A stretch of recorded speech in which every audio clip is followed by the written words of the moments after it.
नमस्कार दोस्तों, आप लोगों का स्वागत है अपने यूट्यूब चैनल पर। आज की सबसे बड़ी खबर भारत के ऑटोमोबाइल और फ्यूल सेक्टर से जुड़ी है। केंद्र सरकार ने 100% एथेनॉल ईंधन को लेकर एक बड़ा कदम उठाया। केंद्रीय सड़क परिवहन और राजमार्ग मंत्री नितिन गडकरी ने घोषणा की है कि 100% एथेनॉल ईंधन के लिए नियमों को कानूनी मंजूरी दी जा चुकी है। अगर यह योजना बड़े स्तर पर लागू होती है तो आने वाले समय में भारत के परिवहन क्षेत्र में बड़ा बदलाव देखने को मिल सकता है। मीडिया के मुताबिक राजनीति में कई सवाल उठ रहे हैं। आखिर एथेनॉल क्या है, सरकार इसे क्यों बढ़ावा दे रही है? नितिन गडकरी के परिवार के कारोबार को लेकर भी चर्चाएं तेज हो रही हैं। यूज करने से हमारी गाड़ियों के इंजन खराब हो रहे हैं, जो कि सरकार को ये सब नहीं दिख रहा। सरकार को बस अपना फ़ायदा दिख रहा है, अपने बच्चों का फ़ायदा। क्योंकि जितने भी एथेनॉल कंपनियां हैं, 80% कंपनी जो एथेनॉल बनाती हैं वो नितिन गडकरी के बच्चों और नेताओं के बच्चों की कंपनियां हैं। इसलिए इन सब कारोबार को ये सब बढ़ावा दे। एथेनॉल क्या है? एक जैव ईंधन है जो गन्ने और मक्का आलू से बनता है। इससे जो बीजेपी के मंत्री हैं या बीजेपी के लोग हैं वो कह रहे हैं कि अगर एथेनॉल का यूज होगा तो हमारे देश में किसानों का फ़ायदा होगा, किसान काफ़ी अच्छे स्तर पर जाएंगे, किसानों की चीज़ें बिकेंगी, उससे एथेनॉल बनाया जाएगा। लेकिन दोस्तों, मैं बताना चाहूँगा कि एथेनॉल का यूज करने से हमारी गाड़ियाँ ख़राब हो रही हैं। जो मिडिल क्लास के बंदे हैं उनकी गाड़ियाँ अगर ख़राब होंगी तो इनका विरोध करना लाजमी है। तो हाल ही में नितिन गडकरी ने कहा है कि 100% एथेनॉल ईंधन के लिए नियमों को मंजूरी दी जा चुकी है। सीधा तौर पर सरकार का कहना है कि एथेनॉल अधिक उपयोग करें। पेट्रोल को आयात कि अगर आप एथेनॉल का यूज करते हैं तो पेट्रोल का आयात कम हो सकता है। किसानों की आय बढ़ने में मदद। उद्देश्य है वैकल्पिक ईंधन को बढ़ावा देना ताकि ऊर्जा सुरक्षित रहे, मजबूत हो सके।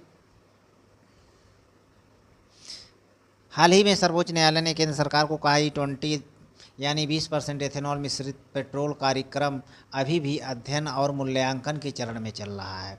लेकिन ये लोग पूरे देश पे अप्लाई करें। कोर्ट ने कहा है कि अभी एक्सपेरिमेंट हो रहा है। इनके नेताओं ने कहा एक्सपेरिमेंटल है, लेकिन एक्सपेरिमेंट जो आप लोग कर रहे हैं पूरे देश की गाड़ियों पर मत करिए, क्योंकि जो गरीब लोग हैं उनके लिए प्रॉब्लम होगी। जितने भी अमीर लोग हैं उन पे आप इन सब चीज़ों को आजमाइए। तो बीजेपी सरकार को उखाड़ फेंकने की ज़रूरत है। भाई, ये नया नया नियम ला रहे हैं, नई नई चीज़ें। क्या है यार, इतने सालों से हम पेट्रोल का यूज कर रहे हैं, अब तुम एथेनॉल मिला रहे हो यार। पहले गाड़ियाँ तो बनाओ ढंग की जो एथेनॉल बेस्ड चले। अभी जिनकी पुरानी गाड़ियाँ वो क्या करेगा? वो तो बेचारा परेशान है एथेनॉल को लेकर। नई नई गाड़ियाँ आ रही हैं। अभी नई गाड़ी कोई मनीष कश्यप करके हैं, कोई न्यूज़ रिपोर्टर, उन्होंने कहा है कि हमारी गाड़ी 12,000 किलोमीटर चलकर बंद हो गई। सब एथेनॉल का यूज़ से ये आजकल गाड़ियाँ बेकार हो रही हैं। सार्वजनिक रिपोर्ट के अनुसार जो नितिन गडकरी जी हैं उनके बेटे निखिल निखिल गडकरी का संबंध सीधे Cian agro industrial and infrastructure limited से है। जैसे एग्रो और एथेनॉल क्षेत्र में बड़े व्यवसाय हैं। इनके बच्चे जो हैं, इनके बच्चों की जो कंपनियां वो एथेनॉल बना रही, इसलिए इनको बढ़ावा दिया जा रहा है। मतलब जो भी पैसे देश के हैं, पैसे हमारे खाए नेताओं के बच्चे, यही चीज़ें चल रही है बीजेपी सरकार में। उनके परिवार की कंपनियों का राष्ट्रीय उत्पादन में हिस्सा बहुत ज़्यादा हो जा रहा है। आज की डेट में जितनी भी एथेनॉल कंपनियां हैं सब नेता के बच्चे चला रहे हैं। जितनी भी एथेनॉल कंपनियां हैं ज़्यादातर नेताओं के बच्चे चला रहे हैं। दोस्तों, मैं आप लोगों को कहना चाहूँगा कि बीजेपी सरकार जब भी वोट पड़े या जब भी चुनाव हो, आप बीजेपी सरकार को ना चुनें। इसमें मेरा कोई फ़ायदा नहीं है कि मैं किसी की तरफदारी कर रहा हूँ, ऐसा कुछ नहीं। मैं भी बीजेपी को ही आज बचपन से, हमारे माँ बाप हम सारे बीजेपी को वोट देते आ रहे हैं। लेकिन अब कह रहे हैं कि उनको वोट मत दीजिए। इतनी महंगाई, इतनी सारी चीज़ें, कोई कहीं कुछ हो रहा है, कहीं कुछ हो रहा है। आप बताइए। एथेनॉल उत्पादन के ठेके देने में उनकी कोई भूमिका नहीं है। उनके परिवार की कंपनियों का राष्ट्रीय उत्पादन में हिस्सा हो रहा है। अब सबसे बड़ा सवाल यही है कि आने वाले वर्षों में भारत में बड़े पैमानों पर एथेनॉल से चलने वाले वाहन दिखाई देंगे।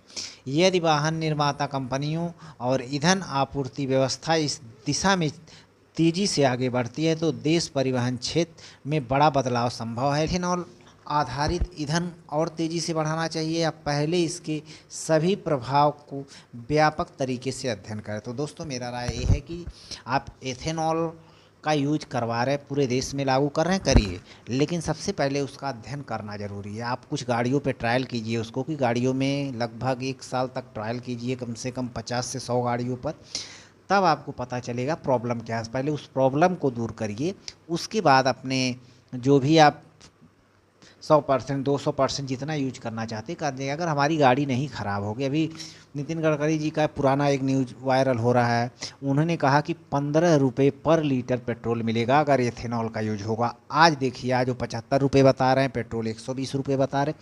तो ये नेता हैं, ये आप लोगों को गुमराह कर रहे हैं। सारे नेता जो होते हैं वो गुमराही करते हैं। तो अब हम इस देश के रहने वाले, इस देश में बहुत कचरा पट्टी है ब्रो। सारे नेताओं आपको बहला फुसला रहे हैं। बताइए एथेनॉल का यूज करने की क्या जरूरत है? पहले उसको ट्रायल करो यार, 2-3 साल ट्रायल करो, ट्रायल करने के बाद हमारे ऊपर अप्लाई कर दो। तो ये सारी चीज़ों पर ध्यान रखिए दोस्तों। आप नितिन गडकरी को जानते हैं, एक नंबर के झूठे हैं। इन्होंने कहा कि इस टेक्नोलॉजी के थ्रू हम रोड बना रहे हैं। अबे रोड तो जाकर देखो भाई, धंस जा रहा है रोड। मुंबई जैसे शहर में, गुजरात जैसे शहर में हादसा हो रहे हैं, रोड बना रहे हैं, वीआईपी टेक्नोलॉजी का यूज कर रहे हैं, विश्व गुरु बने। कुछ नहीं बनोगे भाई। चाइना को देखो ने, मतलब छोटे छोटे देश को, सिंगापुर, चाइना, जापान कितना पीछे था? परमाणु हमला हुआ था उस पर, 100 साल पीछे चला गया था। आज 100 साल हमसे आगे है, 1000 साल आगे है। 100 साल क्यों कह रहे हो? चाइना हमसे 2000 साल आगे है। नितिन गडकरी जी थोड़ा दिमाग लगा कर बोलिए, नेतागिरी से कुछ नहीं, आपकी उम्र हो गई है। ये सारी चीज़ें बहुत बेकार हो रही है हमारे देश में। इन सब चीज़ों को थोड़ा ध्यान से और सतर्कता से बात करनी चाहिए। अपनी राय कमेंट में ज़रूर लिखें। वीडियो पसंद आया हो तो लाइक करें, चैनल को सब्सक्राइब करें। ऐसे तथ्य आधारित खबरों के लिए जुड़े रहें। दोस्तों इसी के साथ वीडियो समाप्त करता हूँ। धन्यवाद, थैंक यू।